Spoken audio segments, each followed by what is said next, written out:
The video ahead deals with the remainder of Destiny's original story. There are some adjustments and omissions to certain quests to make more narrative sense, and of course, spoilers. Take this as your warning. Last time in Destiny's story, the Guardian was revived, learned humanity was on the brink of extinction, and was asked by the speaker to fight against the darkness. That's precisely what they did, reclaiming the moon from the Hive and defeating their god, Crota. During the fight against the Hive, they received a mysterious transmission from a stranger who ordered the Guardian to meet with them if they beat the Hive. After Crota's end, the Guardian makes their way to Venus to meet with the stranger. The coordinates the stranger left brings the Guardian to the ruins of the Ishtar Academy. This academy was built by the Ishtar Collective, who were some of the brightest scientists during the Golden Age, where they studied ruins that were older than humanity itself. The Guardian lands on the surface and finds the fallen House of Winter is pillaging the remains of the academy. They also find an old outpost that has information about some war machines called the Vex, and find sensors that track them. They head to the coordinates left by the stranger and find a tall white pillar. Ghost describes it as a conflux, and suddenly, the Vex materialize and attack. The Guardian defends themselves, and after defeating the Vex, Ghost asks to take a closer look at one. At that moment, the stranger appears, and the Guardian begins asking questions, but the stranger says, I don't even have time to explain why I don't have time to explain. But she has time to explain that she doesn't even have time to explain why she doesn't have time to explain. She then explains to the Guardian that they need to travel into the birthplace of the Vex, a place called the Black Garden, and destroy its heart for the traveler to begin to heal. Unfortunately, she can offer no more help, but Ghost has the idea to meet with the Awoken. The Guardian is overwhelmed with all this new information just hitting them, and before they can really understand what the is going on, the stranger dissolves into swirling ribbons of light. Ghost flies the Guardian out to the asteroid belt, and on the way explains the Black Garden was the subject of a vision seen by a warlock named Pujari, who spoke of expansive fields of red flowers and gardeners encased in bronze that flowed through rivers of thought. He got this vision after he literally drowned himself at the shores of time. You can see why this wouldn't make the most convincing argument to the Vanguard. Nevertheless, Pujari's vision was recorded and then tucked away in the Tower records. The Awoken are the best chance at finding the Garden because they have a network of spies called the Crows that fly all across the solar system, gathering information to report back to their master. If the Garden exists, the Awoken likely know about it. There's just the matter of convincing the secluded Awoken to share that information. The duo arrive in the asteroid belt and find a ship graveyard, which are the remains of the ships that fled during the collapse, and the ancestors of the Awoken.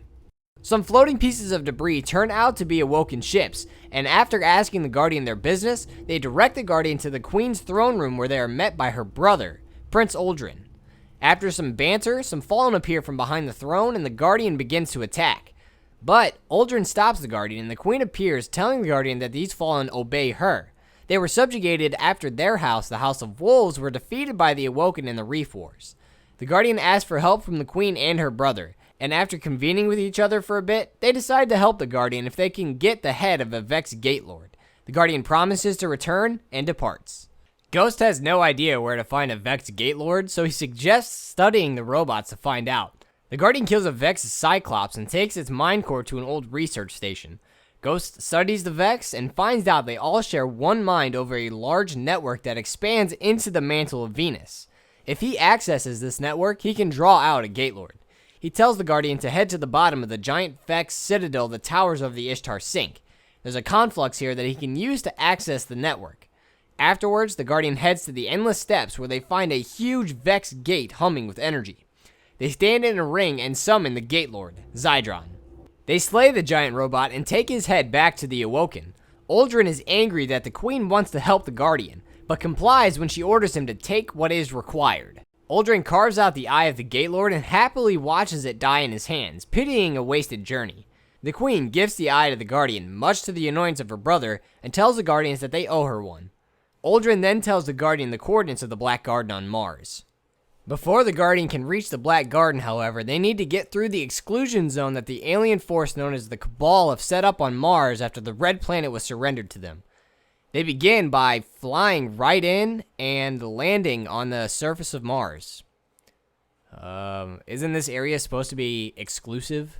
Anyways, they disable a Cabal system to allow use of their Sparrow and head off towards the coordinates. On the way, Ghost notices the Cabal are fighting with the Vex and suggests looking into Cabal records to find out if they know anything about the Black Garden. The Guardian stops to steal an access key off a Cabal commander and continues towards the coordinates. They find a massive Vex gate under siege by the Cabal and access a terminal that determines that this gate is the entry point to the Black Garden. They take this information to the Vex expert in the tower, Ikora Rey, who notices there's a Vex conflux on Mars that is connected to the gate. Unfortunately, the conflux has been captured by the Cabal leader Primus Shaul, and it's guarded in the heart of his warbase, so the Guardian penetrates the Cabal defense line and fights their way into the heart of his base. They approach the spire and place the Eye of the Gate Lord in a conduit that seemingly begins charging the Eye. Primus Shaul begins a counterattack, but is defeated by the Guardian, just as the Eye finishes charging. Ghost and the Guardian make their way back to the Black Garden gate and defeat the guards the Vex have posted outside. Suddenly, the gate surges with energy and the Guardian steps through. They find themselves in concrete halls with bronze statues decorating the sides. These statues are inactive Vex that soon become active when they sense the Guardian. They fight through, eventually coming out over a cliff that overlooks the garden. Deep chasms cut through massive fields of red flowers that stretch outwards towards a plateau in the distance. This is what Pujari had seen in his vision. Down one of the channels, the Guardian can see the simmering darkness of the Black Heart. They construct a spire in the garden that uses the Gate Lord's eye to unlock the door to the Black Heart. The teal color of the garden turns to a dark brown as the taint of the heart is released from behind the door. The Guardian sees Vex goblins bowing in reverence to a maskless shape, the Black Heart. They sense the Guardian and turn to attack the intruder that's invaded their garden. The Guardian kills the goblins and the Black Heart buzzes with energy and activates statues in the arena to defend itself. All three protectors of the heart are killed, and the Black Heart wells up and explodes in a brilliant white explosion. Light begins returning to the Traveler, and the speaker calls the Guardian home. Back at the tower, the speaker gives a speech about the Guardian's actions empowering humanity, and giving them hope to fight back against the darkness. A far cry from the speech he gave earlier in the game. The Guardian meets with the stranger who tells the Guardian to keep fighting against the darkness. And that's just what they need to do. The speaker meets with the Guardian to send them to destroy the weapon the Vex were going to release against the city, the Vault of Glass, which has had the eye of many Guardians, including the Hunter Vanguard Cade 6. A raid was attempted before, but only one Guardian returned, the legendary hunter Pahanin, who told of the brave Titan Kabir, who fashioned armor out of the Vex he killed. This act eventually led to the Vex consuming Kabir, and he vanished. Pahanin cannot remember who else entered the vault with himself and Kabir, but he knows they were not alone. The speaker received word from the Cryptarchs that the Ishtar Academy has an archive that could have information about the Vault of Glass, which could lead to a successful attack against it. The Guardian travels through the ruins of the Academy and opens an old vault. They make their way down and find it still has power. Ghost begins extracting information from the archive as the Guardian repels Fallen from the House of Winter that followed them down into the vault. Ghost transmits the information to the Cryptarchs for them to decipher. While waiting, Ikora Rey has found out that the Vex were about to complete the process of converting Venus into a node in their network, just like they did with Mercury. She builds a team of Guardians and sends them into the depths of the Academy. The Guardians destroy Sekrion, the Nexus mine, to save Venus from a mechanical future. The Cryptarchs have finished decrypting the information from the archive, and the speaker gives leave for a raid on the Vault of Glass. The team is built and they open the gate to the Vex underworld. They make their way down into the caverns of Venus and meet a giant Vex Hydra called the Templar. It is surrounded by an unbreakable shield that makes it impervious to any damage. The Templar also has the ability to manipulate time while inside the vault, and can expunge Guardians from time if enough Vex sacrifice themselves to confluxes it summons, or negate Guardians from existence if they are marked by a substance that its fanatics drop when killed. The Guardians weather the first wave of the Vex, and the Templar summons its oracles. These units can see into the future, and the Templar has the power to make their vision become reality. The Guardians fight off numerous waves of these oracles, finally forcing a showdown with the Templar itself. But unless they can shatter that shield, they'll be fighting a losing battle. At that point, a relic appears in the arena. This relic is the legacy of Kabir. He fashioned this shield out of fallen Vex and infused it with what remained of his light, destroying himself in the process, but giving the Guardians the power to break the unbreakable. The Templar appears and begins a fierce attack.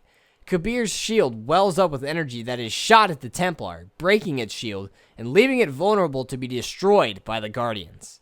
After the Templar's defeat, Kabir's shield disappears from the Guardians' hands. The Guardians make their way further into the caverns and come upon the labyrinth of the Gorgons. Whereas the Templar can manipulate the future only after a mark by a fanatic's substance or an oracle's gaze, these Gorgons can mark and negate simultaneously. The only course of action is avoidance, and that's exactly what the Guardians do.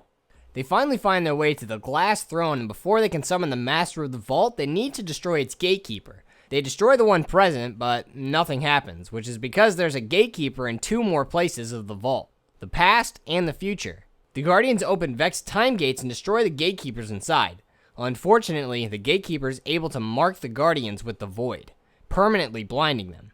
But they find out where Kabir's shield had gone.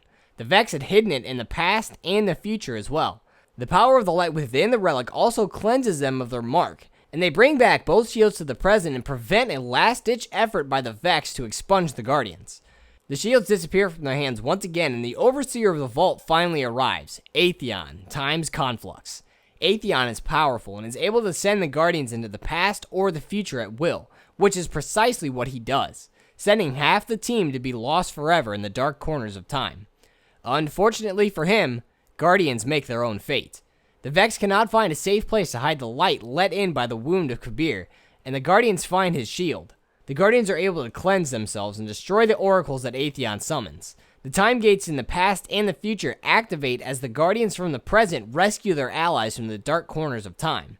This creates a paradox within the Vex formula which dramatically weakens their logic, and the Guardians surge with power, destroying Atheon and ending the Vex threat to the city. With the defeat of the Vex in the jungles of Venus and the liberation of the moon from the Hive, humanity is finally reclaiming some of the ground it lost in the collapse. However, Mercury is still a node in the complex Vex system, and the Cabal and Vex continue to wage a fierce war on Mars. But the Guardian has opened communications with the Awoken in the Reef. Maybe someday, the Reef can be used as a stepping stone to reclaim some of the colonies in the outer solar system. But first, the Guardian needs to clear out some of the hostiles closer to home, namely the Fallen, who are the Guardian's next target. But that story will be left for part 3, so until then, thank you for watching and see you later. Since release, the game has had subsequent expansions that, well, expand on the game. They progress the story and deepen the background of the universe.